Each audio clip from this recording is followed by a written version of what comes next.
Perhaps it would be helpful at this time to look at a model of Jung's understanding of the psyche. Remember, this is only a general format. Every person is individual in their actual dreaming and in their actual process. But this is how he saw the general pattern. If we take this circle as the self that includes the known, the unknown, everything. And if we hold this line as the threshold of consciousness, by threshold, I mean it's that space when you're waking up, when you just come over into this world, or you can fall back into sleep. Here is the unconscious, here is the so-called world of consciousness. Between those two is this little tiny ego. Tiny little thing. And yet all of our world, our reality, moves through that space. It's partly in the unconscious, partly in consciousness. In the unconscious, as Jung understood it, there are these floating islands in this vast sea. And these are known as the complexes. They are energy centers, and they have at their core what he calls archetypes. And those archetypes are immense energy, divine energy, that have the power to knock the ego right out. They also, however, are essential to human beings in that it's from that archetypal world that poetry, music, all the great arts come. And of course, religion is from that space. Now the complex comes into action when something out here in the ordinary world attracts it. I'll use an addict as an example because it's so clear with an addiction. Supposing I had no loving mother.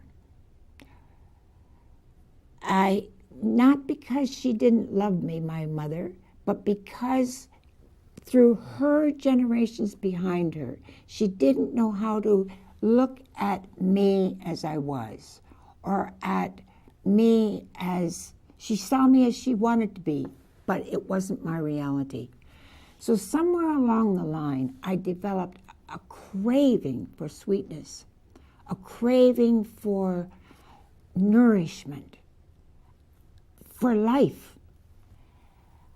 I happened to put this onto chocolate or any other food that was sweet and could give me that feeling of being loved. So I see the chocolate. I want the chocolate. If I have a weak ego, the ego cannot tell me, no, you shouldn't have any more chocolate. So I come past the ego and go for the chocolate. I go right up through that unchallenged line. Supposing I try to say to myself, I won't have the chocolate. It may be that the archetype will say, I will.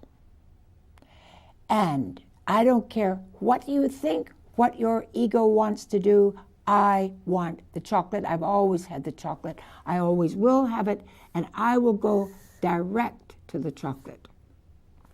The ego has been wiped out, and we are really in a complex situation.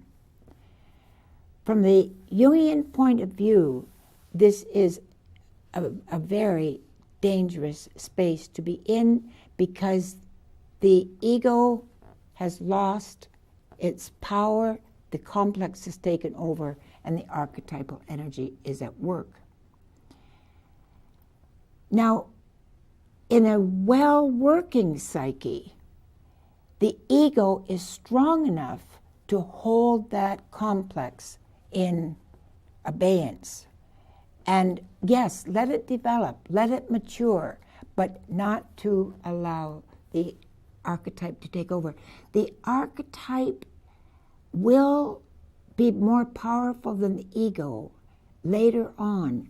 When, for example, you have an ego strong enough to write, well trained that it can play music, and the ego can be forgotten while the archetypal energy is moving through. Or in prayer, for example, the ego is out of the road, the prayer is coming through. The archetypal energy is essential to life in the dimension that we as human beings relate to it. The tragedy in our culture is that so many people do not believe in symbolic language. And so they try to satisfy a spiritual yearning with a physical food or alcohol or drugs or silk underwear, whatever the addiction is. That cannot work. There is no satiation point for a spiritual longing by physical means. So long as that symbol is not alive as a living symbol, it cannot do its work to bring us into our totality.